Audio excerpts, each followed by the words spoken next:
I was a teacher for a long time, Oh, that's why. and for like 30 odd years, I worked in schools. I worked in 3 schools, like substantive jobs. The first one was in Devon, in Tiverton, Tiverton School, and I worked there for 5 years.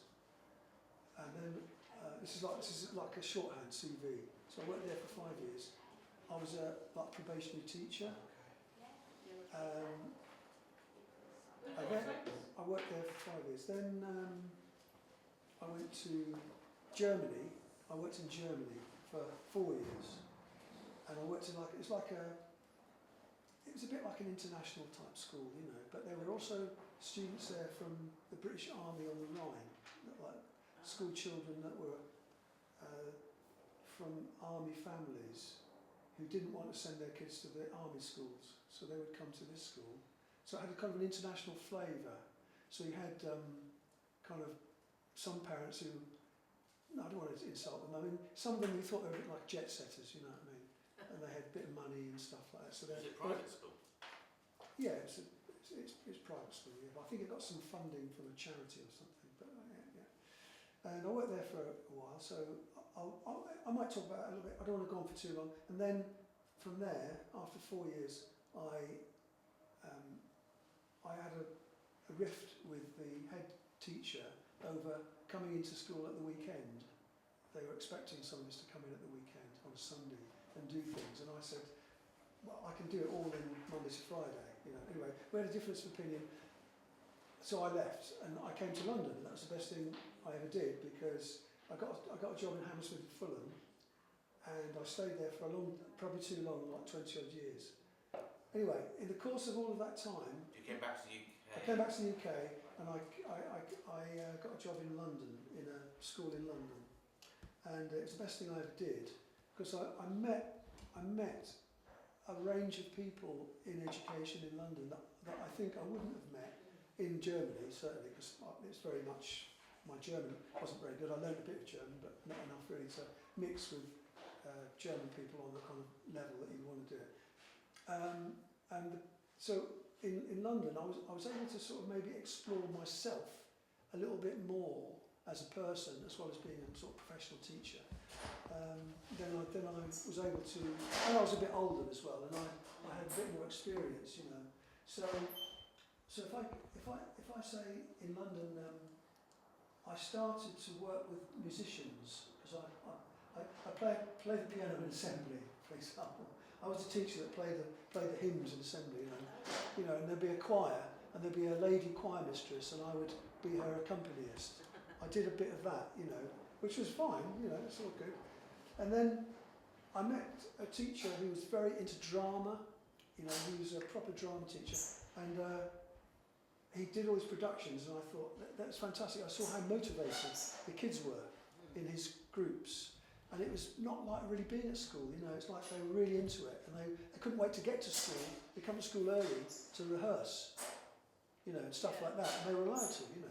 So I sort of got involved in that a little bit, and because I could play the piano, I used to accompany productions. So they put pantomimes on, and I played like Mrs. Mills playing the piano and that, and I kind of became part of a bit like a gang, you know. So this went on for a few years, and I started to write songs for the pantomimes. I wrote these comedy songs with sort of comedy lyrics. And for example, we did Cinderella, and I made the prince a buffoon, you know, which went down well. And he was a buffoon, so I wrote these lyrics. I mean, I can remember them, but I won't bore you with that. Did you write the whole play as well? I didn't actually write the play, but I wrote the songs. I did the soundtrack to it, really, and then we recorded it, you know. And so there was the Cinderella had this ballad, you know. I wrote this ballad, and she was a really good actor, and she learnt the song, and I played it on the piano, and we went to a little recording studio where I met someone who recorded. Now, in the meantime, I started to work on this, which was my songs, so separate from school. So I've got 60 tracks on that webpage. I know I've got 8 monthly listeners. I know it's not very impressive, but I've kind of moved to a point where I started to become more professional, really. And I met professional musicians through being a fanboy of various jazz bands that I used to go and watch. And what were you playing? You were playing piano? I'm playing piano, I play guitar, and I sing, but I write the songs. I'll tell you how it works. I write a song, I then go to a studio, and I do a rough version of it, you know, like a demo. They call it a demo tape, don't they? And I strum a guitar, I sing, and I might put a bit of piano on it, a bit of skeletal piano, and then I send it to a violinist who's professional, saxophone player, percussionist, bass player. Basically, those are the people. And my sister plays the French horn. I send it to her as well. She sometimes plays on it. And so over the last, I'd say, 10 years, I've been doing this recording and doing gigs as well. So that's kind of bubbled to the surface a little bit, having come to London. And I think London as a location has sort of been an enabler. So when did you move to London, roughly? 1989. How's it changed since then? Huh? How has it changed since How then? has London changed? Well, I don't really know. I think that I have changed probably a little bit in that I've met some very interesting people in London, which is partly why I don't want to move really, who I still do gigs with. In fact, on August the 15th, I'm playing at the 100 Club with a group, Oh, wow. and they're supporting the Inspiral Carpets with a K. Tom Hingley's Carpets. There's two carpets now. There's Tom Hingley's Carpets and there's another Carpets with a C. So you mustn't get them confused. Oh, they've got different people from the original band. That's right, yeah. Yeah. I So thought they should play together. I got, oh well, Did there they you go. fall You out? have to ask Tom Hingley that. Tom Hingley was the lead singer. He was the second lead singer. He wasn't the original. Anyway, so you got that going on. So his band, the one I play keyboards with, that's supporting the Carpets, also have played other gigs, and they do a lot of supporting of a band called Stipe, which is an REM tribute band. But Michael Stipe said they were the best REM tribute band in the world. This is the one that I've played with them a few times actually. Well, not played with them. I played, as an opening act. Yeah. But they go on to at the 100 Club. And I've been in the green room where the Michael Stipe character, who's from Nottingham, he's got a very broad Nottingham accent. That doesn't sound right. And we're having a chat with him, having a bit of a laugh. Then he goes on stage and he becomes Michael Stipe. And he actually he sounds like Michael Stipe when he sings. And the band, if you closed your eyes, you think that was REM. That's an early version of REM. Yeah, it's quite fun, really. Yeah. So it's really interesting to hear how you almost sort of got into music by accident by sort of playing the piano at school. I learned the piano. My mum was a church But it organist. became a thing. It gone from being just a thing that you happened to be able to do. Yeah. It's become like a real driving Became- force in your Exactly. practice. It did. It became a thing, and it still is a thing actually. But a few years ago, maybe 6 years ago, I saw a poster that said drawing and painting at Westminster Adult Education Centre, and I was looking for something to do during the day, and I went in there and I met a guy called Inigo Rushman, who's the head of department there, and I had a chat with him, and he was very he said, "No, come along, So I think it's level 1 drawing. I did level 1 drawing, which was like a day a week for a year, and then I did level 2 drawing. I think level 2 was drawing and painting. So I did level 2 drawing and painting, and then I did that for a year. That took a year. That was 2 years, and then the year 3 was a diploma, which is level 3, which I think is a bit like Access here. I think it's I'm not sure if it's exactly the same, but I did. Yes, it is, yeah. And he taught like an old-fashioned art teacher. We'd all be sitting around and we did this drawing and painting of still lives and that. And I improved, over the years. I improved. And then I came here. When that finished, I came here and I met Matt. And he said, "Oh, come and do the HNC." And I said, "Okay." I said, "But I don't really want to do any essays and stuff." He said, "Oh, there's hardly any essays," which was a bit of a lie. I let him off because I got anyway. So Hardly any compared to doing English degrees or something like that. So the last thing I'll say then is, I got involved in some research in my career where I got interested in how you could motivate them and try and almost not kid them, but kid yourself even, into learning because they want to. Do you know what I mean? That's the sort of key to it. And to create curriculum and create an environment really and relationships where the students want to do it, right? Now, and it's very sort of, some people would say that's a bit pie in the sky, you know, you have to have discipline and what's it. I've done all the disciplinary stuff a little bit, you know, in the past, in the old-fashioned school, and I thought, no, there's more to life than this. What So age groups, sorry, what age groups were you? Well, the first one was a high school, then I went to a middle school, and then I went to a primary school. So the research I did was mainly with year 6, which is the top end of a primary school, and it was really about creating a learning environment, and that's just words really. But to kind of, like for example, you might think this is mad, but I did a project on the Anglo-Saxons, and we finished it off with the Battle of Hastings, and we recreated the Battle of Hastings.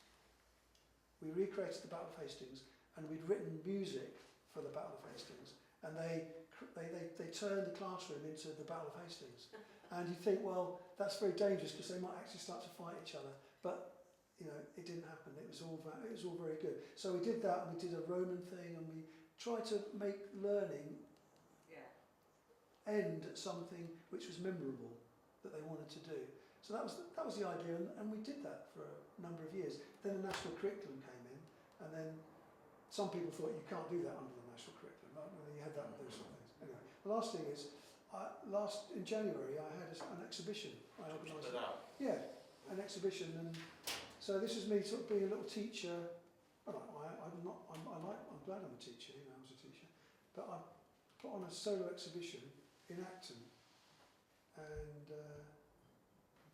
I'll stop then because I'm going on too long. No, you're not. It's fine. Yeah.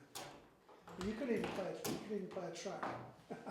Yeah, let's do that first. You do a track first. Play a track? Which Well, track? play Shadows on the Road then. That one there.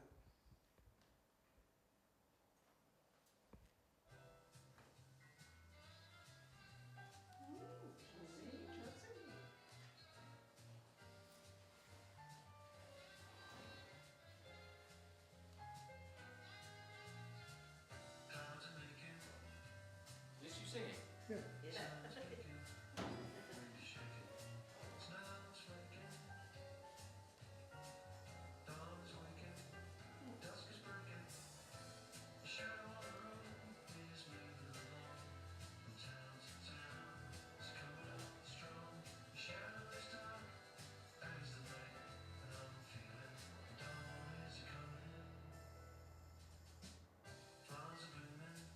How's the artwork? Did you do the artwork yourself?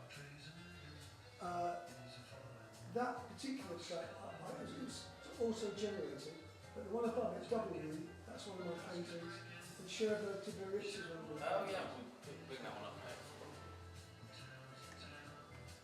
That's one of the reasons I joined the course in Westminster, was to design my own album covers. Oh, I see. Yeah, Should we look at the one with your paintings and see what W. Yeah. If you click on that, it's going to.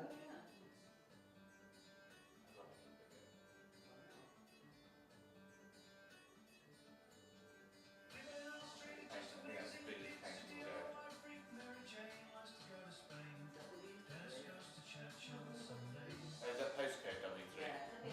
Here's my postcode. Yeah. Yeah, this is another one of my songs. Yeah, it's just a kind of. So when did you start painting? Was that after the level 1 or level 2? I'd say it was level 2. So when was Second this? year. Roughly when was it? How long ago? How long ago was it? I'd say it was about 2018, something like that. Okay, so painting's been relatively recent. Yeah, very, very, very, very recent. Yeah. I mean, that was one of my first paintings I ever did. I thought for some reason thought you'd been painting forever, but No. No, yeah. So you're going to say about your exhibition? Should we look at that? Yeah. Keep the music on. Have music while we look at that. Right, you can move on from that. That's not a problem. It's just a taste. Right.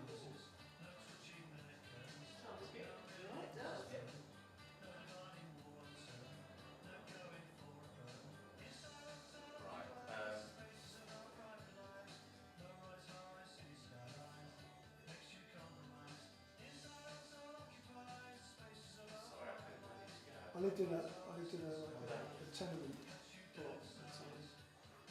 W3, is it Cherry W3? It's like Okay. Acton. Okay. Ah, Stephen Harrison's paintings take us on an enchanting journey. Black Forest. Yeah.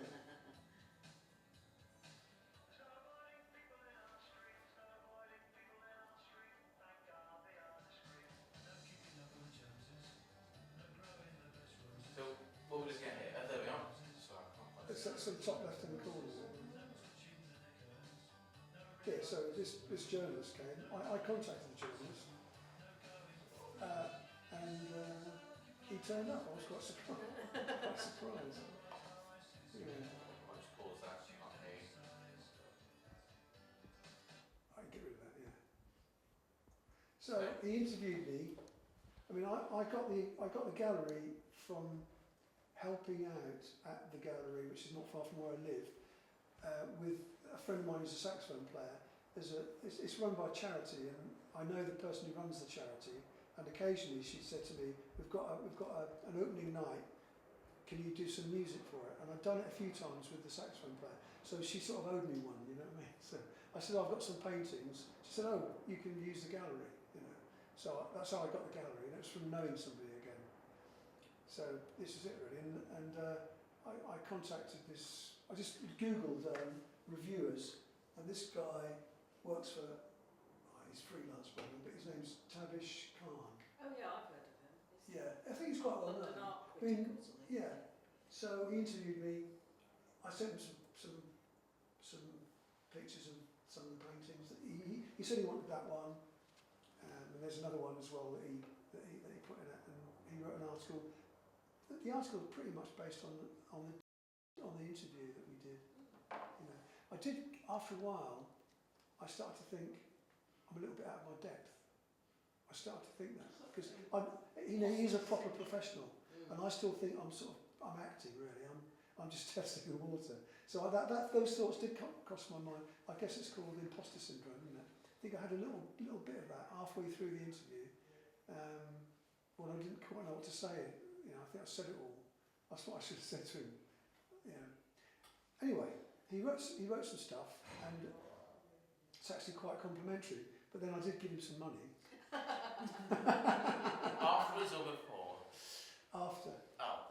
He said, "I'll show it to you first." So you could say it's a bit of a con really, because I could have said to him, "I want you to say this," and I don't know if he would have written it or not. I don't know. Yeah, but he's got his integrity. He's got his integrity, exactly. And actually, when he contacted me, replied to my email, I said to him the wrong thing. I said, "You know, it is my first one. I realise this might be slightly above my pay grade, but I'm testing the waters." So I sort of put it in that sort of context, which I probably shouldn't have done that, but it didn't put him off. And he came along, and I think he genuinely thought it was quite interesting. And he says at the end, the last paragraph, he says, you know, Stephen is developing as an artist, and I'll be interested to see how he develops as an artist. And I think he meant that. Yeah. Anyway, there you go. Great. That's it. Well That done. brings us up to date. Full stop. Stop me. And here we are. That was January. What was that? That was January, was it? You had your. Yeah, January. It's just Yeah. that's January. Yeah. He worked as a school teacher in Germany. Yeah. Mhm.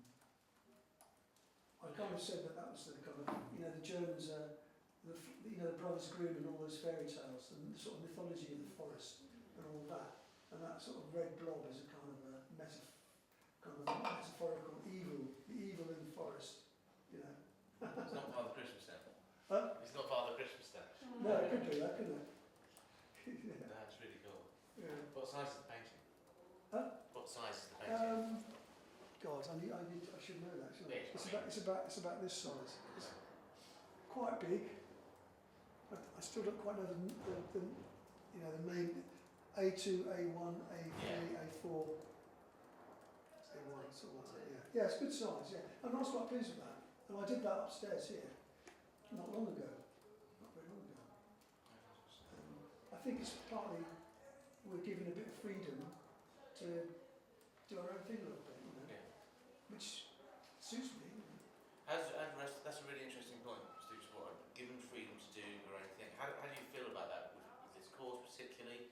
You know, it's very self-driven at the moment. Does that sit well with you, or do you think more structure, more directive approach would be better? Anyone have any thoughts on that? A little bit more directive would sometimes be useful just to make sure you know are in the right direction, but not necessarily like to sort of close in what you're doing, but just to be like So, in the right lines. so I think when we come back from Easter, we'll be talking about you guys doing Would It Crit, and that will be a sort of presentation of your thoughts so far. I think that's Is that like thoughts? Is that a crit on our professional practice or Yes. a crit on our creative work? Like, they are the same thing. The professional practice is a reflection of your creative work. How you're, just where you're at, what your initial thoughts are. It's not the final assignment, but it's where you're at. It's sort of like a progress review, if you like, of where you're at so far. So we can see if you're struggling, if it's, you know, and I think that will really crystallise your thoughts. So I think just sort of Pesha Kusha, that's a sort of short presentation to the group. What we do, and then we can sort of start giving you feedback and really. It's consciously free because there's so many different disciplines here.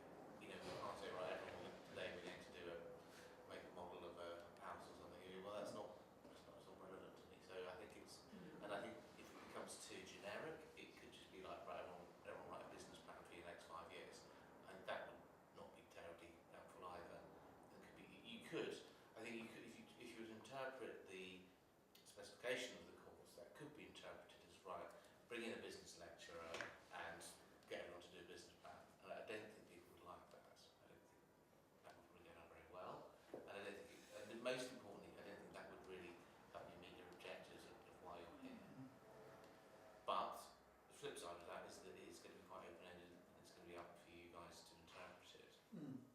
So the flip side of freedom is that you have to make more decisions. You know, does that sound sensible? Does that sound, are you comfortable with that? Yeah, no, I'm really enjoying it. I'm enjoying the freedom. Maybe what in terms of the structure, I sometimes feel like I haven't been informed fully what's going on. So I always feel a bit kind of, you know, I wonder if this is the right thing. So but that might just be my, you know, my background is, oh, where's my, you know, sometimes I feel I lack. It's a bit hazy, the structure. I know it's the first year and we're guinea pigs and.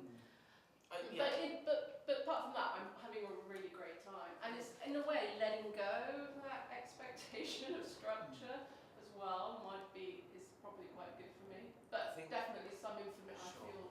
I feel I need to be a bit more informed at times. But each mod is that on a module level or on an overall level? Yeah, just overall, you know, just little things like I came in on a weekend and I wanted to finish a bit of work, but I didn't know the number to get in, and no one, you know, I couldn't find anyone to tell me. Then I put something in Teams. I'd gone home. By the time I got home, someone else sent me the number to get in, and then I thought maybe we can't go in on it, but I thought we could because I could see people going in on a set. You know, just little things like that about space, for example. A few things about the assignment hand in that I found a bit confusing, and I messed it up a bit because I was copying and pasting. That probably didn't help. What's that? The fact that I put 2 dates on the brief. Oh no, not you. No, the last one, which I really enjoyed doing, but then we had to copy everything into Word, but then we didn't have to, but then I thought I'd do, and then I could double copy. You know, it was to then put it into the, I assume it's turn it in, and yeah, just things like that, just a bit of a structure. Apart from that, I'm fine. I hear you. Yeah. Please, just like, please say we have to feedback. disappoint you. First year, Just more of an wasn't induction a- maybe Yeah. at the beginning. I of just thought exactly I how missed it, you see. the No, students- yeah. Well, yeah, we were all having, no, there was no induction. Oh, right. So a little induction, but then you don't want it to be over formalised because that is all part of the sort of feeling of the place, and you know, and you don't want to do a really, but some sort of practical induction. Okay. Yeah. I hear you. We've just appointed 2 days ago a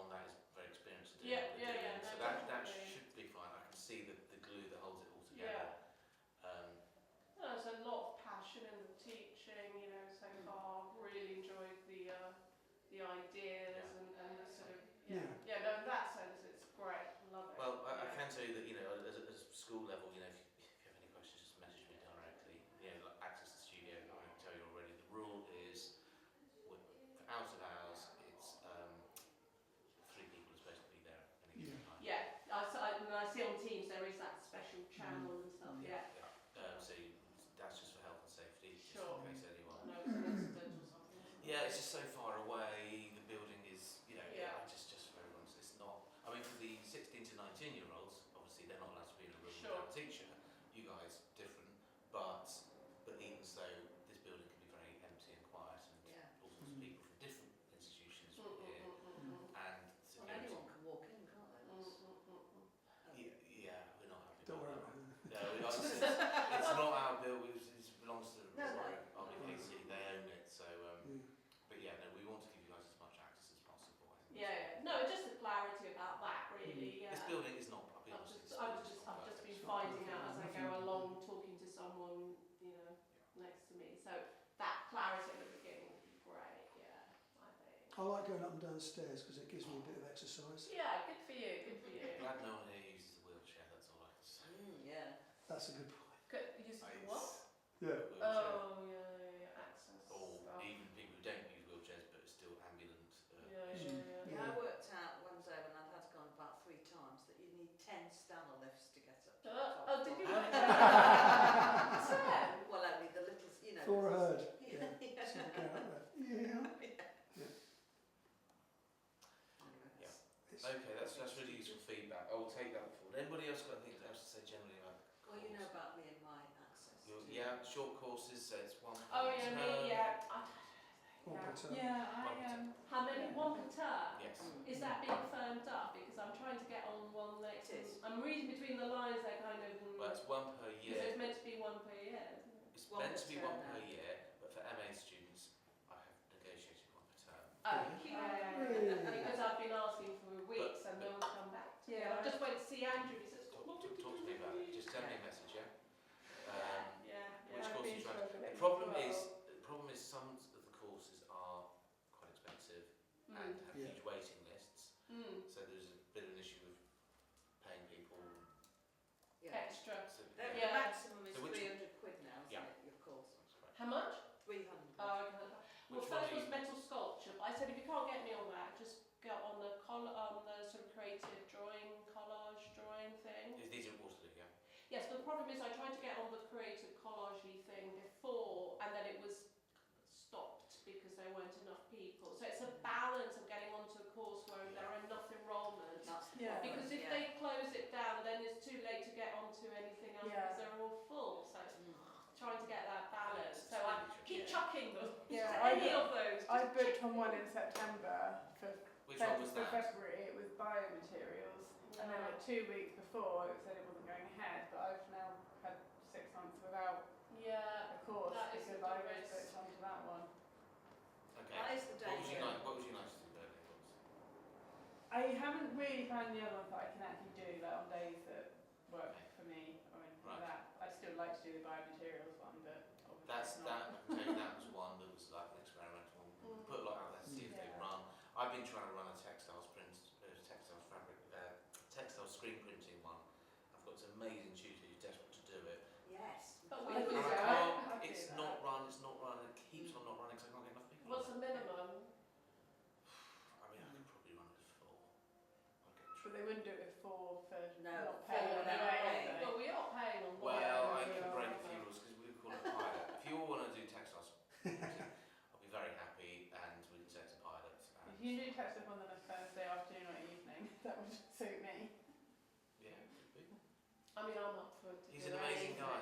So, Yeah. because we've got that screen printing studio up there, it does get used a bit, but nothing like as much as in Saturday. And we've got this. You've seen the huge great bed up there, the Yeah. big fabric bed. We Yeah. don't really use that. We stick a t-shirt on and do a bit of squeegeeing on it, but we don't do proper textiles printing. So. Rosie might quite like it as well. Oh yeah, Yeah, really. Rosie- Yeah. Rosie- That's 4 of us. Rosie No, Rosie's and, not here today. She's No. not here. and Everybody know where Claire everyone else was is? as well. No. She's a textile. Oh, wait, Claire said her train was delayed, I think. Yeah. I mean, I'm not textile, but I'm very happy to, because that's the whole point. I just want to try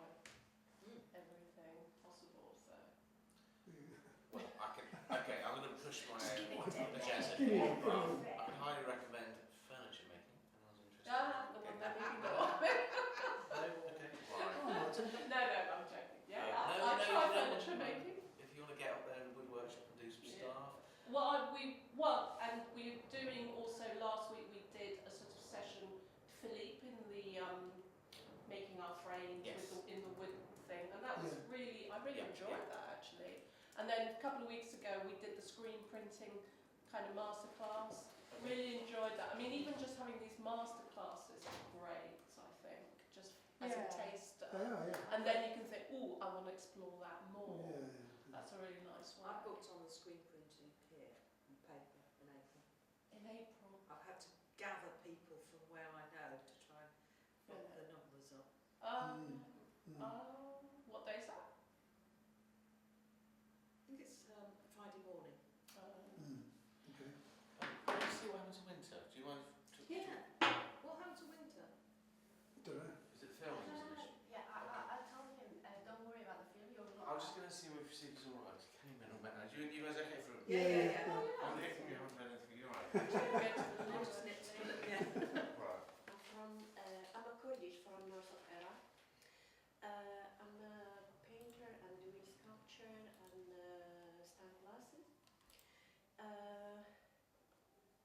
From my childhood I'm drawing and painting, but there's a problem in my country of the culture. My dad don't allow me to go to the So your country was what, sorry?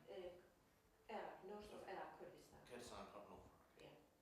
And when I grow up, I have to choose to college, but I chose a fine art. And this time in my country, they don't have a university for the art, only they have a college for 5 years. And my dad did not allow me to go to study for fine art because I'm a woman. And when I came to this country, I'm painting and drawing out of the education, out of the academic study. I did one exhibition in 2011 before study. It's just my solo exhibition in a Kurdish community in London, and I saw some painting for first time. I was so happy. And after I found the foundation for the live drawing in Hammersmith College for 1 year, I finished this foundation in 2012. Was that an art foundation? Sort of like a general- Yes, for live drawing. A live drawing art Yeah. foundation, okay. Yeah. And in 2022 or 23 we started. 22 I start fine art in Morley College, and now I'm studying for the 22 you joined the Yeah. agency, yeah? yeah. Are you at the same time? Yeah, we started at the same time. Yeah. Wow. That's nice. And plus I have a lot of gallery, I'm doing an exhibition in a gallery. Last year I did my solo exhibition in a W3 gallery, this year in the 8th of March. And And where was the gallery, sorry? W3 gallery. Same one. Yeah, Oh, the same same one. day. Okay. Right, I thought, yeah. Yeah, That sounds familiar. And Sounds like the same time in this year in the 8th of March, but with the group, I have some of my painting in a gallery as well at the moment. And can you tell us a bit about your painting? What's your practice? What sort of paintings are they? Okay, my painting behind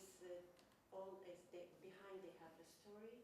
They're talking about the woman from my country who is the unlocked. I remember your painting right from the show, actually. Yeah. It's I didn't know you, because it's funny if you hear about someone's practice and you sort of navigate back to the individual, because I didn't know it was you that had done this, but it makes a lot of sense. Fantastic. And what would you like to? What's next? What's next for you, Barry? Next, I like to apply for my country because at the moment they opening university for fine art. I like to work in a university for fine art in my country. I like to collect archive from the women who is ignored. So can you say that last bit again?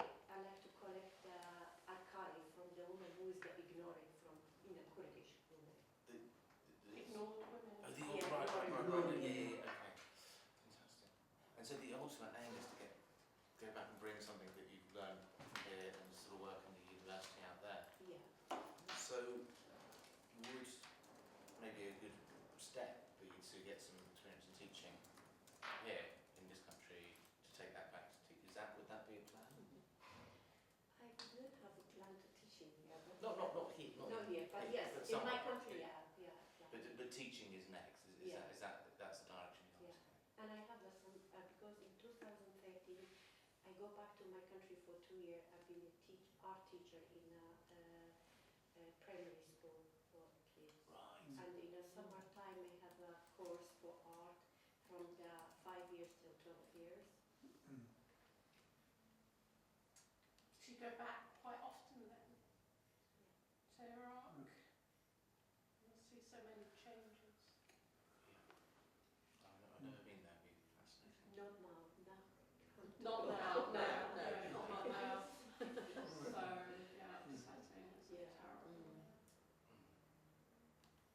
So those of you who just came before you came, Steve gave a really amazing talk about his creative practice, and we were just sort of discussing. I was getting some feedback from you on the course, how you feel, what's good, what could be better, and also any particular barriers you're facing at the moment. Simple things maybe, such as studio actors, for instance, just silly things like that. Well, not silly. they're Not big- silly, but just practical. but things that we can resolve, Mm. things that we can fix easily. Short course question as well. So those of you that have just joined us, do you have any thoughts on the course? Any barriers? Anything particularly that you like changing? Or that I can help with? Anything at all? It's all brilliant. Oh, well, you all know it so well, don't I'd you? like to do a short course, but I can only really come up at the moment. But that might change actually in the future, coming up more days. So I'd like to do a short course because I'm What sort of subject would you like to do? something completely different. Well, I really quite like to go and do some ceramics actually, because I've done a lot of ceramic work before, and I used to have my own kiln, but I sold that, and it'd just be really nice to go into a ceramic studio that had like wheels and like a. There's ceramics at North Kensington as Yeah, well. I would really like to do that. It might be more accessible. The Waterloo ones get so booked up. We've Yeah, got that would be so nice to go into a proper studio Yeah. with sort of more experienced tutors and We do have a kiln here drawing. now. Really?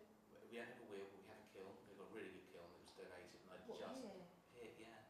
just like hasn't actually been tested yet. But Oh. Would you have a tutor here then? No.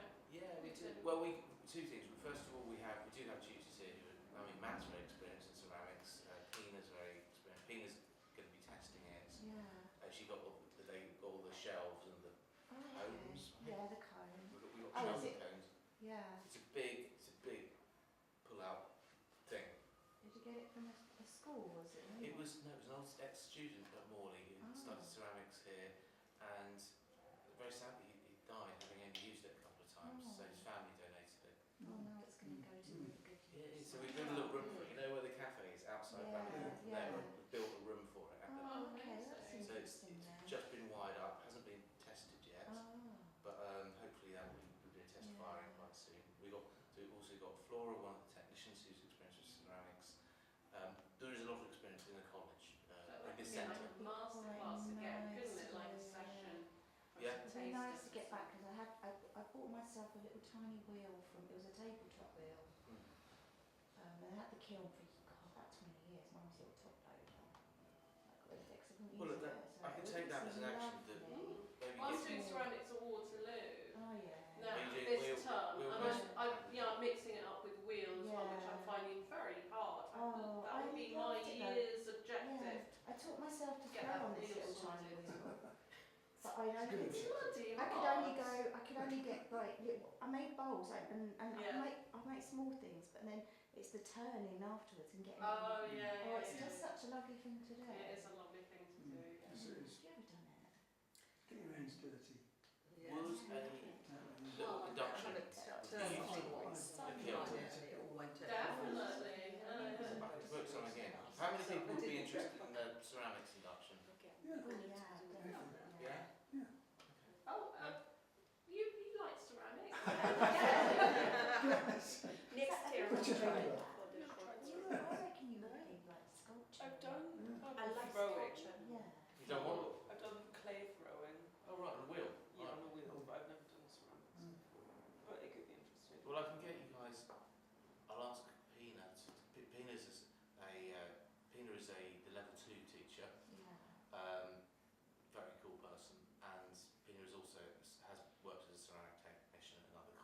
and is kind of like my go-to person, as well as Flora. But Flora's only here. Flora knows a lot about ceramics as well, doesn't she? But yeah, but we'll get either Flora or Pina to do a session with you. It won't be, I think, in this session. It could be like on a Thursday afternoon, maybe. That'd be Yeah, good. that'd be Yeah. We're here anyway. That fit, wouldn't it? It would fit. It would fit. Okay. You come in on Because we're Thursdays. here, yeah. Just as like a little extra thing. Yeah, see if I can do that. So that would be, so we'll maybe do a bit of hand building and just go through the whole, so you know what the process is for firing, how we're going to make it work, and it will allow us to test it as well. So we've got a kiln, we've got a room, and we haven't really done Yeah. much. But would you like to do some hand, we haven't got a wheel. You have got a Yeah. wheel. Haven't got a Oh, wheel. I thought you said that. You Yeah. don't have So a we wheel. slap I'd still be buildings happy and to stuff like Can you use sausages? coils or Yeah. Yeah. stab Everyone can make an ashtray. Yeah. Can I do that again? I did wanted CSE ceramics in 1972. Yeah. Yeah. Probably people were making ashtrays then, weren't they? Yeah. In metalwork ashtrays. Oh, right. So, okay, we'll do a little session, hand building, and then we can look at how we fire them and all that sort of thing. we had a kiln in school and it didn't last very long.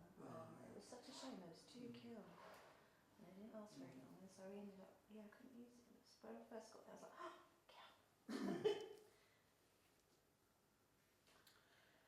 Brilliant.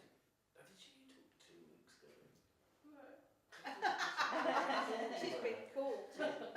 she started Could you to. give us 10 minutes? Yeah, I could go on, but I won't. Yeah, I haven't got anything prepared, of course. No, it's just, It's not a chat, isn't it? it's a chat. Yeah. Just tell us about, Yeah. Hmm. So what is the question? what's your name, Megan? No, it's just like, what is your, Tell us about tell us a bit about your, as much as you want personally, but also about your, basically it's about your creative. Right. Career. Yeah. This is why I did that. I know, sorry, it went too long 2 weeks ago, but I was trying to show look, what Yeah. a funny wobbly career Yeah. can look like, and I polished it a bit, and you all went, that was amazing. Then I admitted at the end that I actually been made redundant 3 times. Yeah. And there's a lot. There's a divorce in there, and depression. There's all sorts of other I things. did mention- You don't tend to put those on the slides, but but the point is that it's the route that you've gone down. Yeah. So I hope Steve's one was fascinating. He started in teaching, music, and it's just those little things like how Steve was saying how you'd learnt the piano and then you sort of played the piano for a school play and then music just took off in this trajectory that maybe a couple of years previously you wouldn't have gone, I want to have like tracks on Spotify, I want to be supporting the Inspiral Carpets. You wouldn't have thought that. Did you? No, yeah. No, amazing. Right, so Amazing, cool. About you. amazing, yeah. But it's like, but these are the sort of twists and turns that Yeah. creative careers can play. Yeah. And one of the things that when Lawrence comes is it's about how you sort of make your own luck. You know, these things happen, but not because you just fell into, you didn't fall into things. You make that happen, and then sometimes when we reflect back on our creative careers, you realise how you were in the right place at the right time. 'Cause you put yourself in the right place at the right time, and you sort of had the energy in that sort of direction. I think there's always sometimes a reason why you're in a place Yeah. or you're in a place for a reason, or you meet people along your little journey, don't you? I'm gonna tell you, yours was lovely. It was really. Oh, mine's even more. If I went into more depth, you'd probably be all asleep, but it's even more bonkers, really. But I just didn't because it bore you to tears. So if you have a few minutes just to tell Yeah, us. no, nice. Yes, quickly. So, I did my degree many years ago, language and literature. So I did Italian because I'm Italian heritage, but literature. And my final dissertation was on the use of technology in multiverses, VR, and I looked at like sort of different kind of literary. It was like a theatre of the absurd and magic realism. So it was all, really loved all of that stuff. But then with the technology thing I got interested in, I then did a master's in science, technology and society. So it's basically looking at how technology will be kind of, then obviously in the 90s, the philosophy of science and technology and how technology is going to affect us socially. And I also, because I had been doing some teaching because I've been living abroad for a while. I got into teaching as well, so I was quite interested Where in was how. In Italy, I went to live in Italy for a couple of years where I was teaching there as a gap. And so I was looking at teaching and technology. Then after that, I had a baby, so I was not doing that much apart from bringing up my baby, which was lovely. And then went back to teaching. I went to Kuala Lumpur and I was teaching in the British Council there, where they had like a flagship school. It was amazing. It was like a spaceship. It was amazing.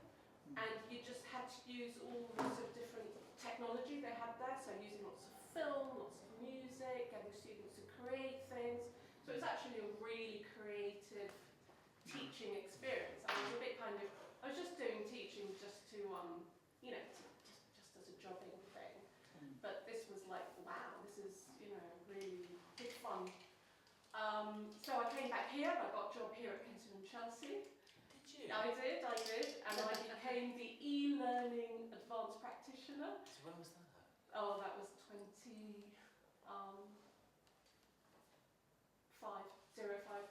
2005. And I was the e-learning advanced practitioner because I was supposed to kind of get all the art teachers as well. I To would use have done technology, and they I would said, no, How did technology that- is not how did that suitable go? for us. I had a few fights. Yeah. I mean, 20 years later. I was here in 2005. So you probably saw me stomping around. The HNC. Of course you did.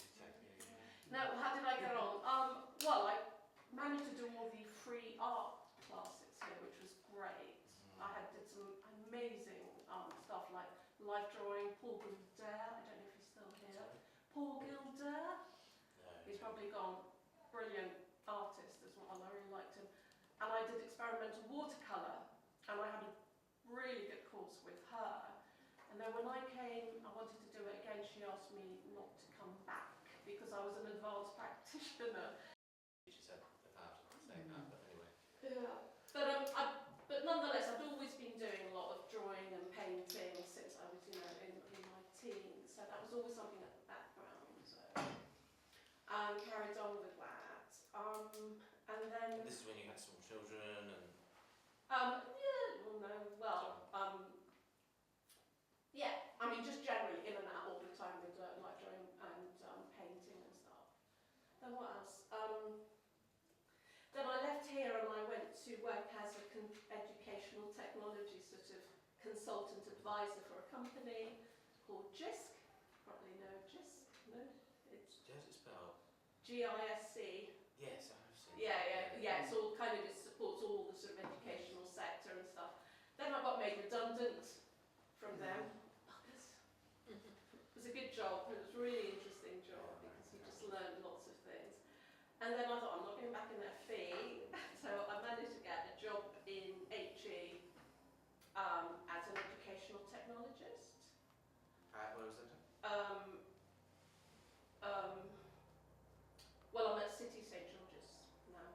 Been there for. Oh, you're still there now? Yeah. That's City my St. job, yeah, City St George's. And it sounds a really boring job, but I actually find it very creative. It's, again, always thinking about how to use technology in interesting ways and, yeah. So my practice is, I'm not going to say I'm a painter or I'm not. I think in my work I've always tried to, even with my teaching, I've always tried to be creative in my approach. And so I think I'm a creative practitioner, but I don't tie myself down in specific Into one thing. particular discipline.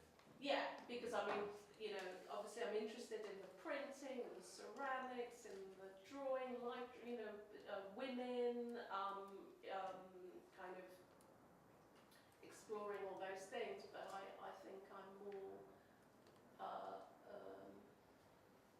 think it's more about an approach that I'm working on. And in my current role, I'm doing quite a lot of sort of workshops. I've been invited to do one with undergraduate students, postgraduate MSc in Justice for Design.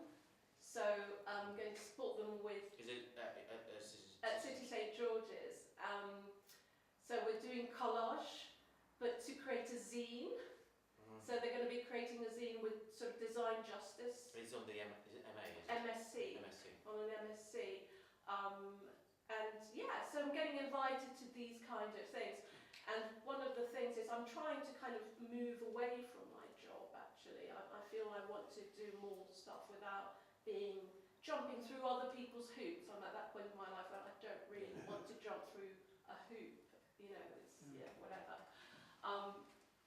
And the more I'm sort of kind of pushing back on that, they seem to be saying, oh, but maybe we can change your role. Maybe you want to do, so I think they want to kind of, we're talking about maybe doing more community and creative approaches, particularly with things around AI and things.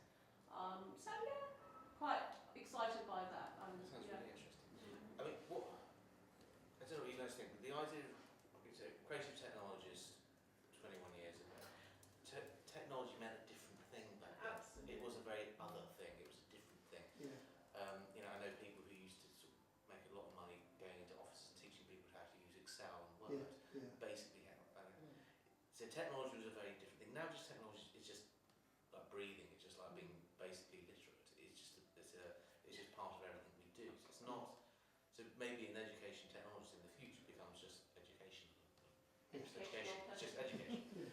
So, but then art is probably the last one to be one of the last ones to be really brought up into the technology sort of led.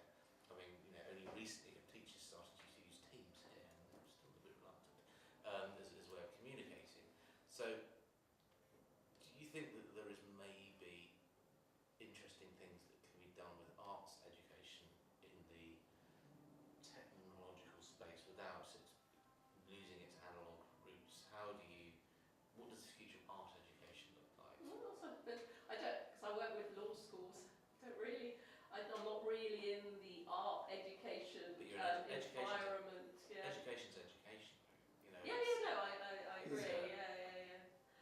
I mean, I find art, so as an aside, there's a lot of education reform going on in the UK at the moment, particularly for 16 to 19s and all that sort of thing. So there's a lot of questions being asked about what, and particularly with AI.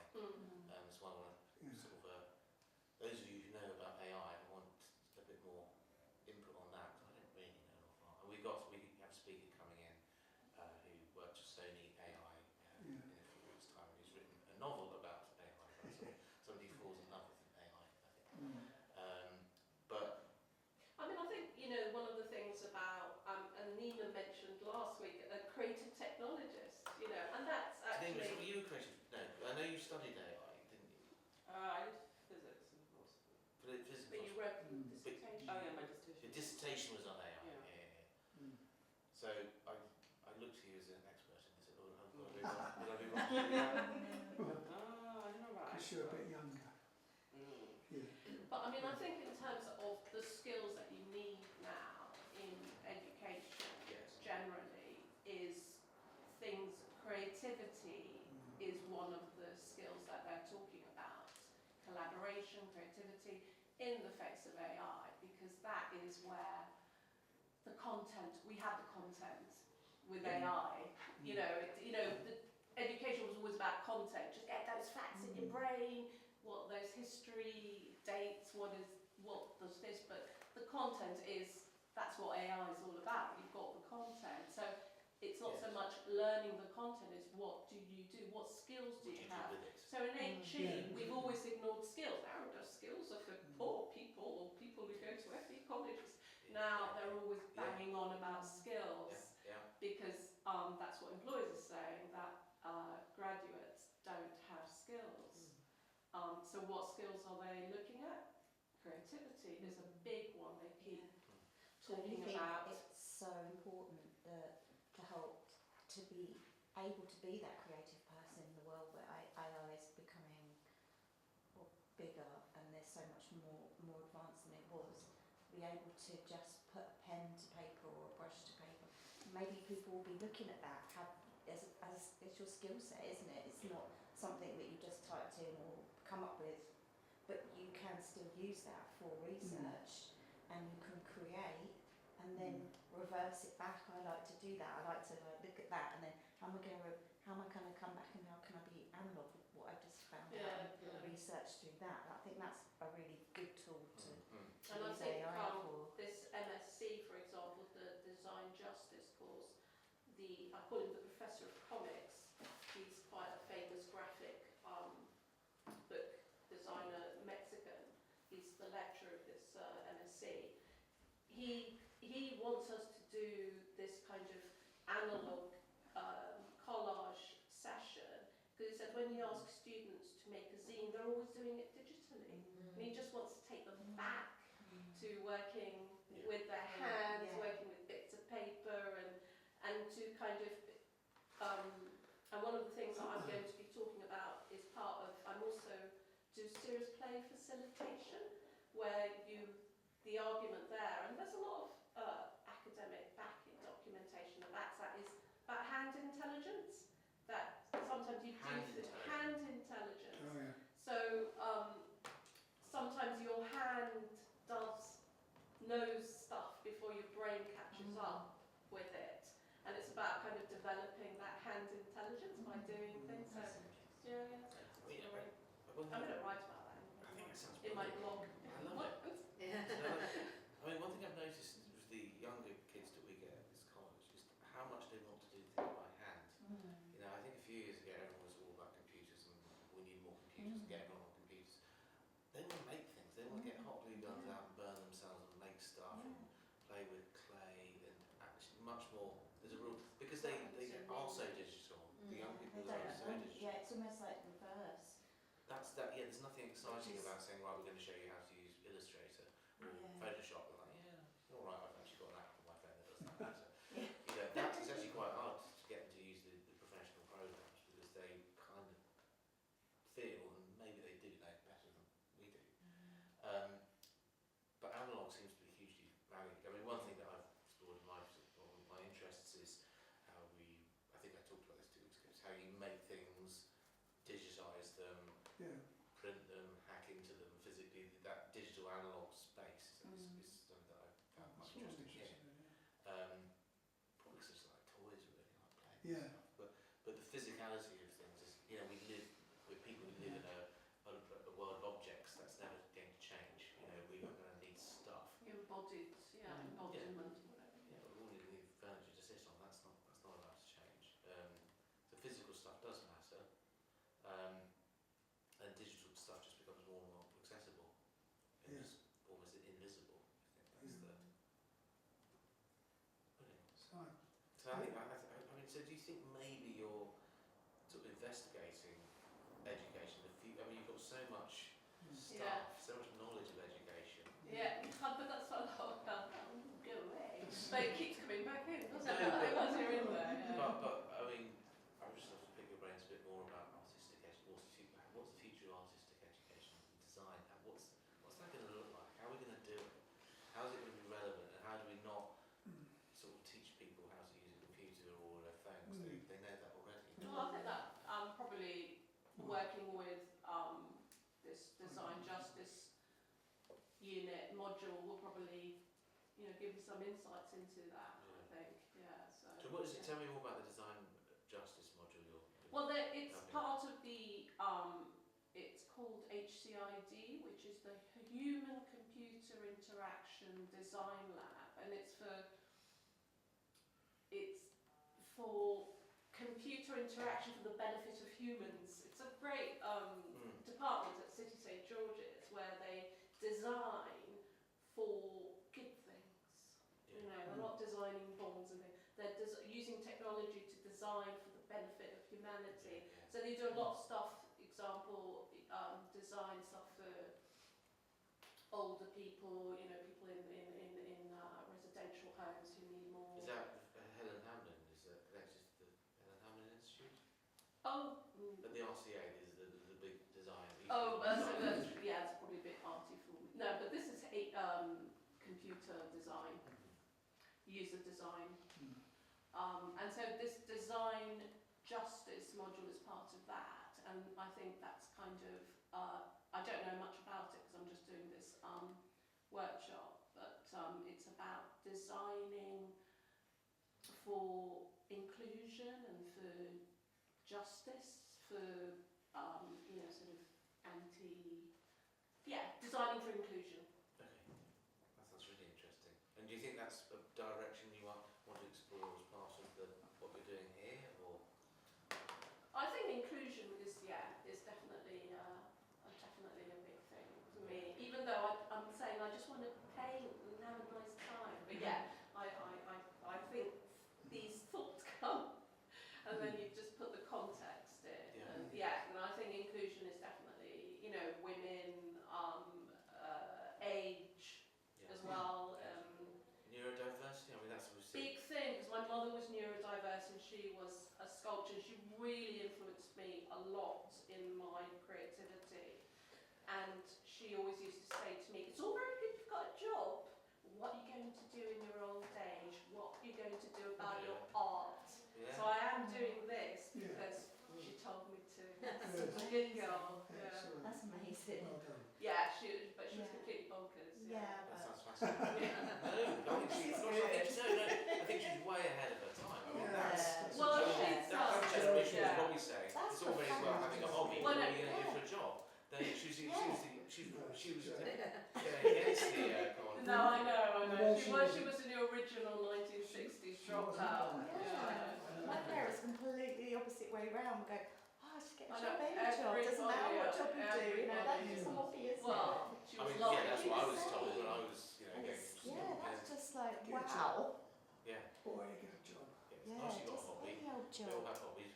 Yeah. no, I mean, I think in a very I think my mother had a very similar experience to Catherine, in the sense that her father refused to let her go to, you know, in Italian 1950s, refused to let her go to art academy, and so she spent the rest of her life just making art wherever she was, at anything she would be creative.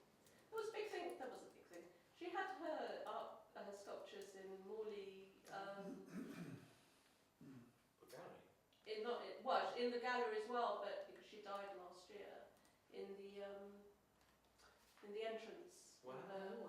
So they put three of her sculptures there So they must to remember her. Are they in the collection?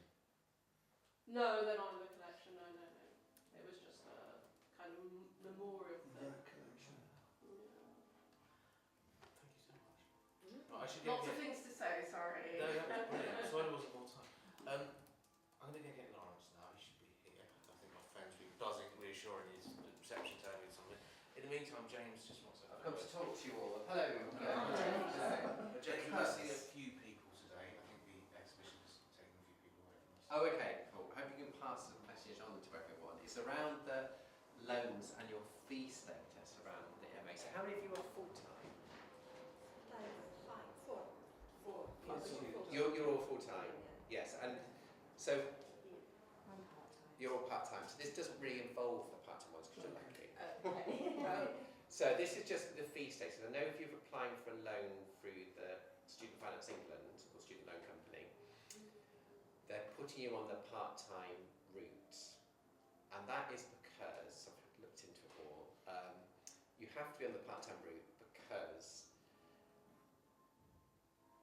we give you half terms because a lot of our students we know have got parent responses and other things. So we programmed half terms, which means we've then added, because there's 3 half terms, we've added 3 more weeks to the end of the MA, so it's over 12 months in duration,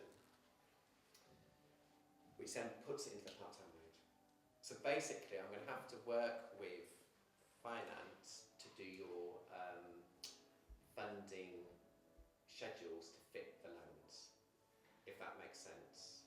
So if you've got a loan, it doesn't matter if you're part-time, if you fit part-time anyway, but if you're full-time on it, it will still come as a part-time, so it just means your last payment will be in the September of this year, even though you're full-time. Does that make sense? It's really confusing. It's really confusing. And I wanted to ask you all, did a half-term matter? Would you be happy not to have half terms because we run on semesters. So undergraduate's 2 semesters and postgraduate is 3 semesters, or trimesters I should say. Yeah. So we've given the half terms to undergraduate and postgraduate, but was anyone bothered about the half terms, or could we have talked through the half terms? Yeah, Doesn't bother me. I'm happy to talk through them. I'm happy to have them, but Yeah. it wouldn't be the end of the world. Yeah, because then it would then reduce this problem, because it means Yeah, we yeah. would finish Oh, I 3 see. weeks earlier, you see, if we didn't Yeah. run the half term. So I basically built the half terms into the scheduling, because this was the first year we've had an MA cohort, so I didn't know Oh, no. what amazing people would be here, so what their backgrounds would be and what that would be. So I'm looking at all again for next year, basically, to see. So when does it finish then? The end of September? So yes, Yeah. no. So No, this is October. the October. So I was thinking about, because we've now got the date Okay. of which year am I in? I'm in education. I work in so many different years, and we're still 25, 26. So